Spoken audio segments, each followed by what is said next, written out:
Hi, I'm Deborah Lamata, and this is Women's Entrepreneur Spotlight. I believe that every woman entrepreneur has a story to tell. When we share our stories, we can help the next woman who is starting their own business, or even help someone who has been at it for a while.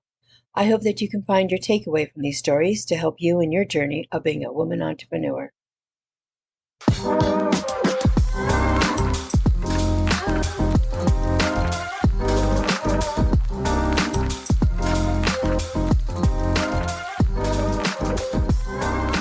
Hi, I'm Deborah Lamata, and this is Woman Entrepreneur Spotlight. And today I have with me Lauren Boyd of Terpy Holistcs company. And so I like to ask two questions of my guests. And the first one is, if you could live anywhere in the world, where would it be? Oh, that's a hard one. I really like in the summer, Camden, Maine, and in the winter, Isla Mujeres in Mexico.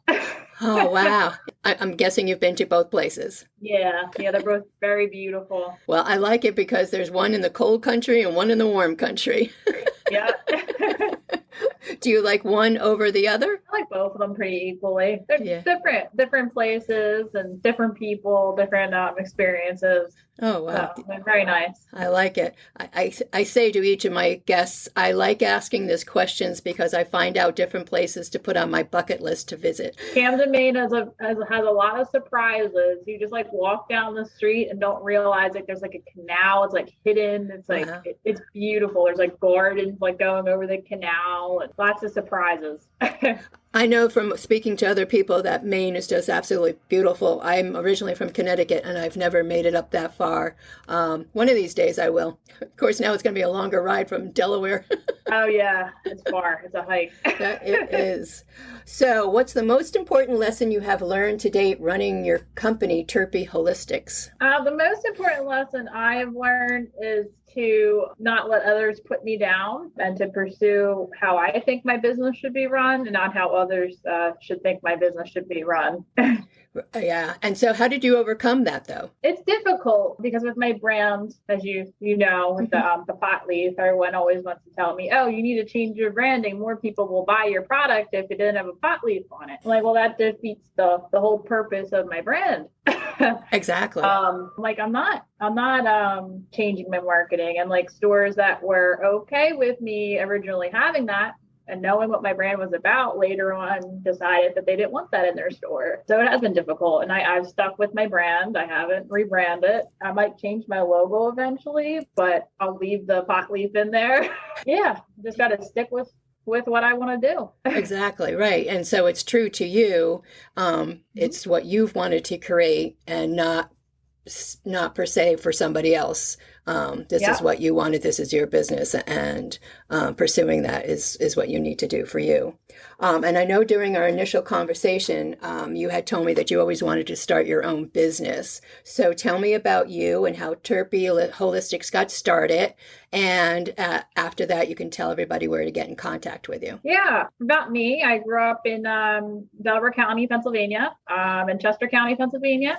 Just recently moved to Delaware, and I'm establishing the roots of my business here, doing local vendor events. When I'm not working like my day job or running my candle business, I spend time with my fiance. We like the game. We enjoy nature.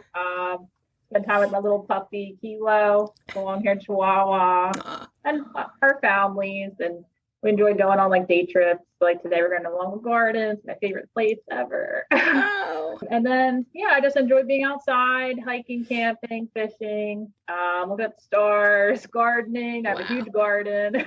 Nice. And so how did you come up with the idea for Terpy Holistcs? I came up with the idea. I really wanted to get into the marijuana business, but unfortunately, the way the government runs things, you have to have a lot of capital to do that. And with the laws not being as friendly as like the Western states are, I need to find like my own niche to try to raise awareness and promote recreational use and medicinal. So that's how I created my brand. I really wanted to get into the industry, and I kind of found my own niche. Nice. No, and that's how a lot of people end up getting and starting their own businesses. So where can people find you, get in contact with you? Oh, they can find me a lot of places. I am in Spiritual Creations, which is a little metaphysical store that is located in Parkersburg, Pennsylvania. It's a great store, great people. They do classes, they do Reiki, yoga, Wow. they do like crafty classes, witchy things. Lots of fun. I am in Wonderland Records in Newark. Oh, wow. It's been a community staple for the counterculture scene for as long as I can remember. I believe they said 50 years. Wow. Wow. And then locally to the Middletown area, I'll be at the Galena Farmers Market the first Saturday of every month. And then I'm going to be at the Middletown Peach Festival. I'll be at the PA Canafest in Kutztown. And then I'm also pretty regularly at the Hub Farmers Market, located at the Broken Spoke Winery in Earlville, Maryland. I believe nice. At the right town. So all over the place.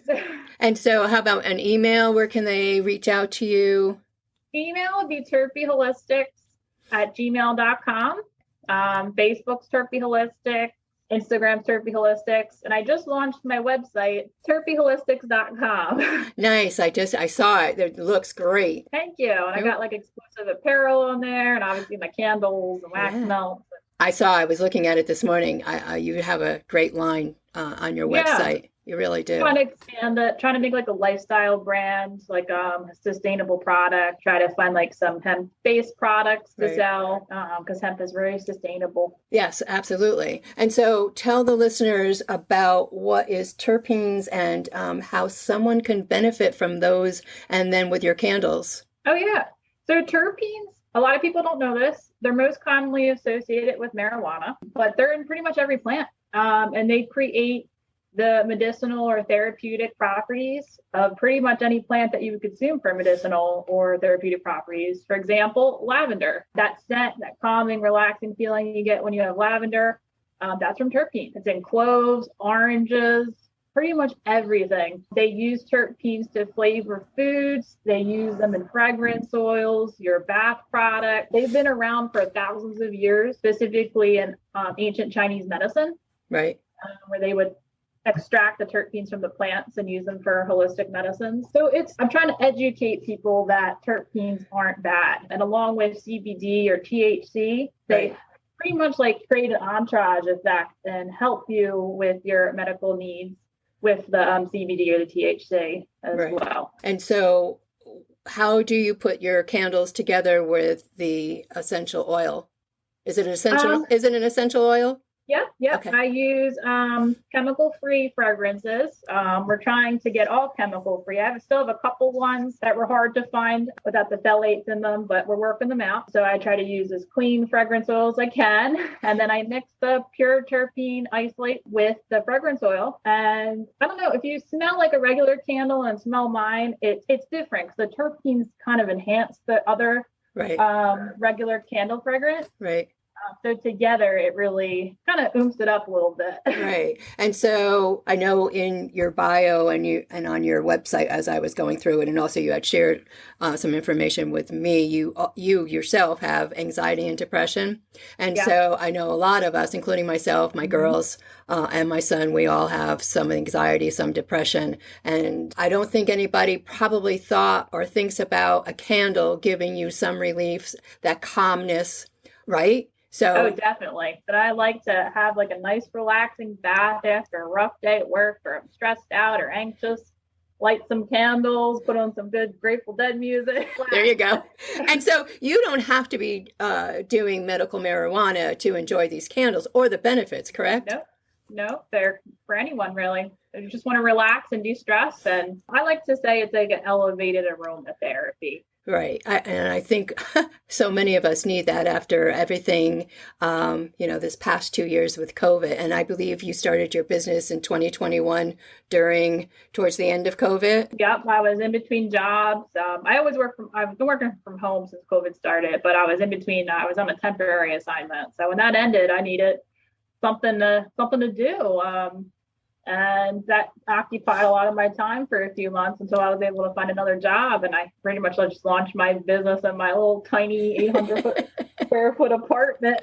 I just made as many candles as I could. It wasn't many, but So how do you balance that now because you work full time and then you have your candles and your other products that you have on your website. So how do you find, or what do you do to balance all that out? I try to pick 2 days a week to make candles. And with all the events coming up, I have a lot I have to make, especially for CannaFest, because the turnout for that's going to be huge. It's going to be my biggest event. And the Peach Festival. When are those two events? You want to tell them when those are? The Peach Festival in Middletown, Delaware, and then the PA CannaFest at the Kutztown Farmers Market. That's in October. Okay. And from what I've heard from my friends that have gone to the April one for the 420 event, there were so many people you couldn't even walk. Wow. So that's going to pretty much be like the launch of my business to like the industry and to the public cannabis community. Wow. So I'm pretty excited. Got a lot of work ahead of me. My fiance's been great in helping me and we're making lots of products pretty much every week. So do you still stick to 2 days a week, or do you find now getting closer to an event, you try to find more time? Yeah, I try to find more time. Luckily I work later on in the day. So in the mornings when it's cool, especially now it's getting hot out, I like to make the candles. Yeah. In the mornings. Absolutely. And I was looking at your website. I also noticed that you do Etsy. You have an Etsy shop. So tell me about Etsy, and do you like using Etsy? I particularly, it was a great platform at one time, right? But I feel like it's getting phased out. They keep on upping their fees for like the small businesses.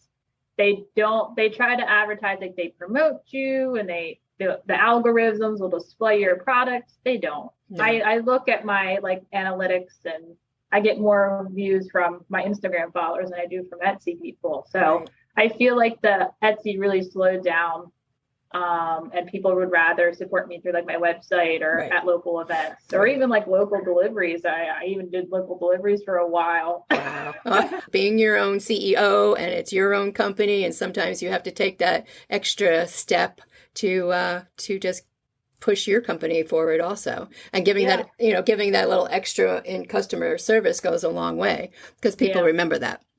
Now I'm trying to phase the Etsy out, but I have customers that have found me exclusively on Etsy, so it's like maybe I'll leave like 1 or 2 products out, and it's like, hey, visit me on my website for more products. Right, exactly. Yeah. I don't use Etsy, but so does Etsy allow you to then downsize your product line? And how's their fee? They take like 5%, and I believe they're taking, I think they said they were going to raise it to 6%, and then they take like a flat fee off of every purchase made. So it just keeps on adding up. It keeps adding up. Yeah. And your website, you can just have everybody go to your website and order right from there. So that just is an added benefit to you. So along with Etsy going to be phasing that out, but you do now have your website. I know you're on Facebook, you're on Instagram. What other marketing platforms do you use? I use TikTok. I got to get better with posting videos. The videos I have posted have been pretty, like the ones I really thought out have been really successful. Right. I have the most followers on TikTok, surprisingly. I barely even post anything on it. It's funny. So I'm going to get better with that. You just never know. Yeah.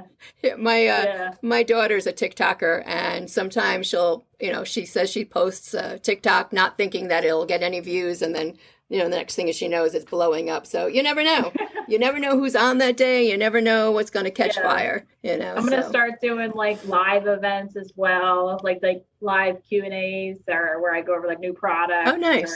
Things like that. Absolutely. What issues did you have to overcome in the beginning? I know you mentioned, the pushback on those who didn't feel that your marijuana leaf should be on your products, and marijuana, there are those that are definitely against the marijuana, and even the medical marijuana. So what did you have to overcome other than those two?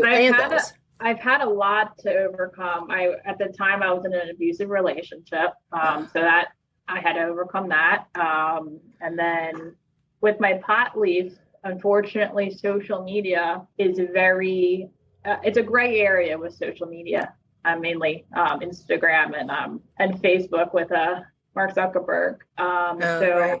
I'm constantly getting, especially on Facebook more than Instagram, I'm constantly getting bans or muted for 60 days. And when you don't understand, like the beginning of my business, all of my sales were from Facebook. That's how I was reaching out to my local community. Right. So when they shut that down for 30 or 60 days, it completely shut my business down. Sure, absolutely. And they don't give you any way to appeal it, Nope. nothing. And I'm not doing anything illegal. Basically, what they were saying was I was doing something illegal. And I'm like, nope. Nope.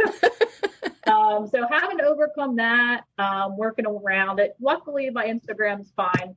Knock on wood. But it's mostly Facebook. So I've learned to kind of not post as much on Facebook and kind of tailor my posts to Facebook in a way so they won't get flagged or right, reported. exactly.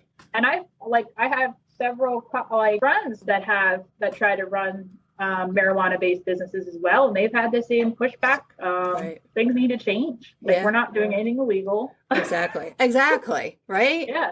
It's Facebook does make it hard, even though it's the top social network, to get product that you're working on out there if it has some type of backstory, as you have with the marijuana. So yeah, it's tough. And then I also believe with Facebook that they just shut you down and you really don't communicate with anybody. You get your email and you're on the suspension for 30 days, and it's like fighting with a computer. You're not going to get anywhere. Yeah. They don't give you any options to appeal. They say that you can report it to the oversight board, which the oversight board consists of like 8 people. Right. And when you have multi-million users, right. It's not, like they're only reviewing like big cases, like big ones that probably have a lot of publicity behind them. Exactly. So it's just for a small business, it's detrimental. Like it really hurt me. Absolutely. I can't even imagine having to be shut down for 30, 60 days when that's what your whole platform for marketing at one time. So that's tough. Yeah. And then on the other side, you have Instagram. Like you said, you have no issues with them. At first I did. Okay. And then I was able to get a hold of someone on Instagram and now you can't get a hold of anyone. Anybody. So luckily I was able to slip that in there. And unfortunately with Instagram and Facebook, even though they're the same business, they don't communicate with each other. So I explained to Instagram what my business was about and that it wasn't what they thought it was. I wasn't trying to sell drugs. I wasn't, Yeah. So luckily I've been okay on the Instagram side. Hope, fingers crossed, nothing happens going forward. But some of my friends haven't been as lucky. So their Instagrams have been shut down and completely removed, and they can't even recover them. Wow. Do you think with your product line where you're adding other products, your T-shirts and what have you, do you think that'll kind of help it not be? Yes and no. If you took a look at my T-shirt, some of them could be a little controversial. Right. But they're a T-shirt. My whole concept of my business is to raise awareness and promote the advocacy for medical marijuana, recreational as well. But other issues that get brought up with in terms of marijuana or hemp, even the hemp is more sustainable. It can be used for pretty much anything: paper, fuel, building materials, clothes, everything. And it grows quicker. It's more sustainable. It doesn't need as much resources to grow. So I'm big for advocating for that, and also for letting patients grow. Up in Maine, I was amazed. I was driving around and you just see a pot plant out on someone's porch. Right. Yeah. In the states where it's legal. Absolutely. Yeah, no, absolutely. And I think with the hemp too, people don't realize, the benefits and all the other items that come from one plant. People just hear hemp, or they hear THC, or they just hear medical marijuana, and then a lot of people will just shut down. So you hear and letting our listeners know about it, that's definitely where people need to listen and read and do their homework. So thank you. You're welcome. And would you change anything in the beginning when you were starting out with your business? No, I don't think I would have changed anything. No. other than maybe posting on Facebook, how I was posting, I learned. It was a learning lesson of how to post on Facebook. I'm still learning. Absolutely. But the algorithm, and you really have to learn like what certain words flag stuff in the algorithm, right? Pictures flag stuff in the algorithm, and then you'll get people still reporting you still. So I've learned not to post on certain pages where people might see that and be like, hey, I'm not cool with that. Right.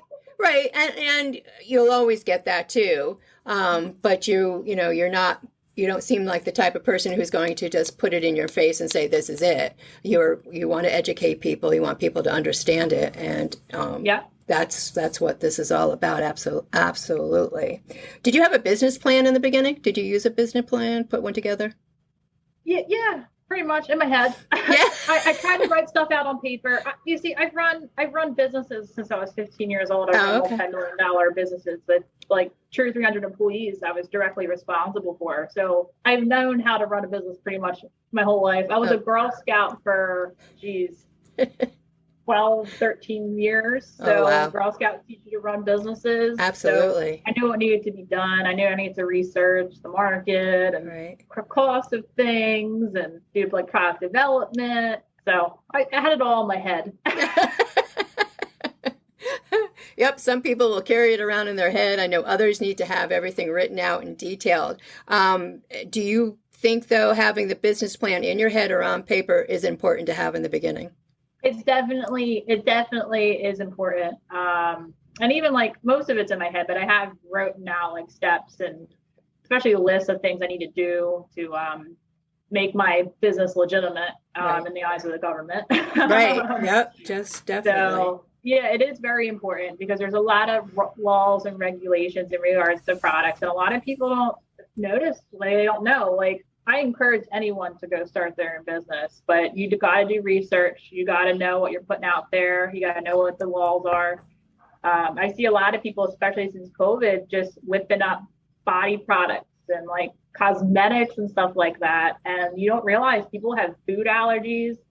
Some of these cosmetic products need to be properly cured, and they need chemicals in them to prevent them from getting mold, right? Or even bacteria, which can seriously hurt people. And the people don't realize this. Like, they just make lip gloss, and that lip gloss can kill someone.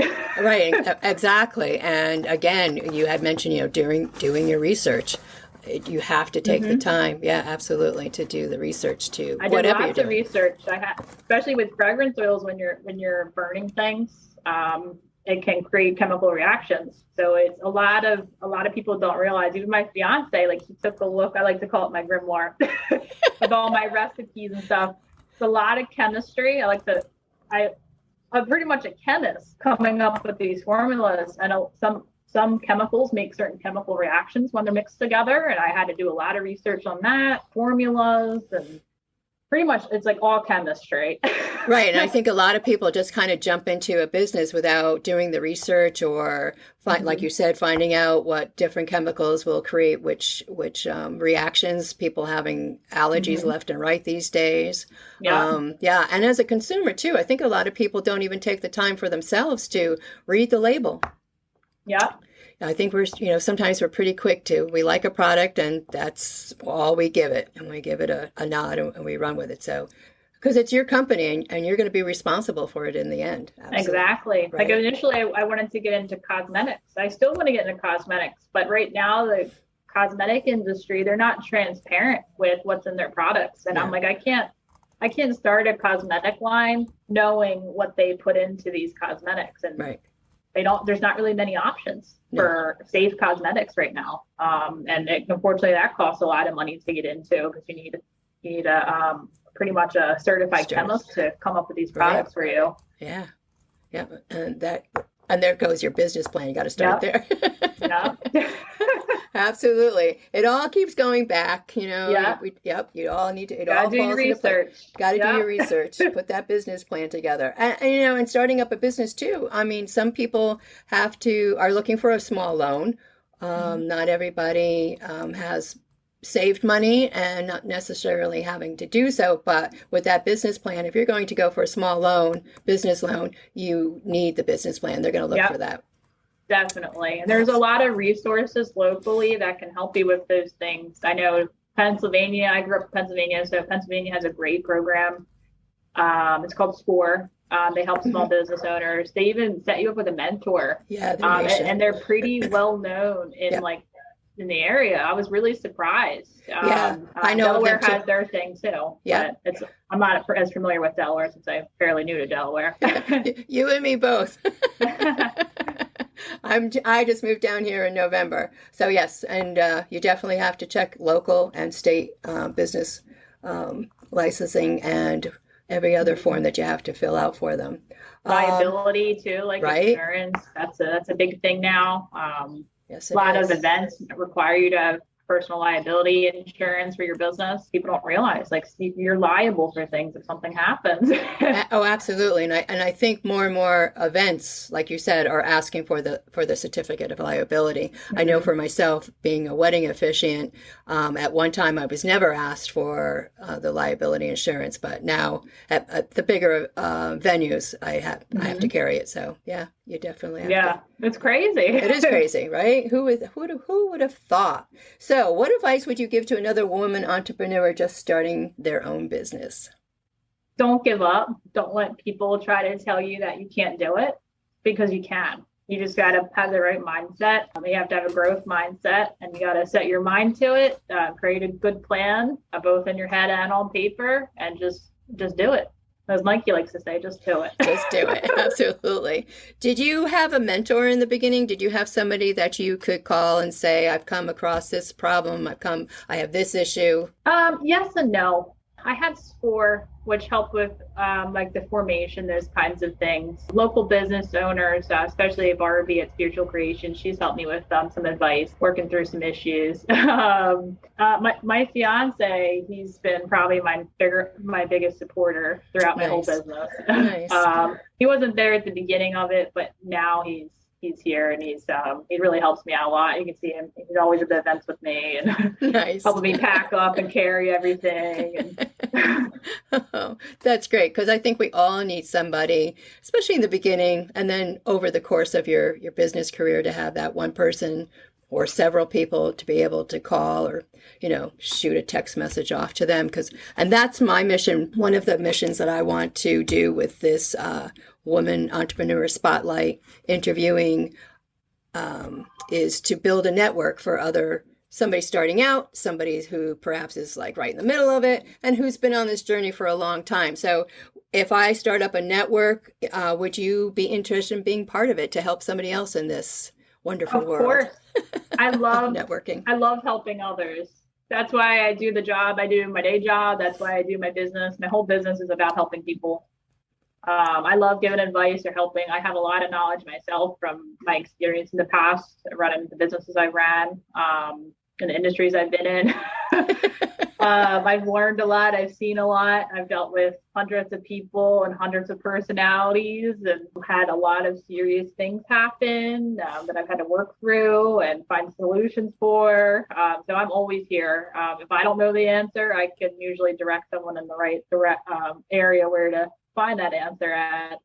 Thank you. And I think we all need somebody to be able to reach out to during the course of our business and what we do.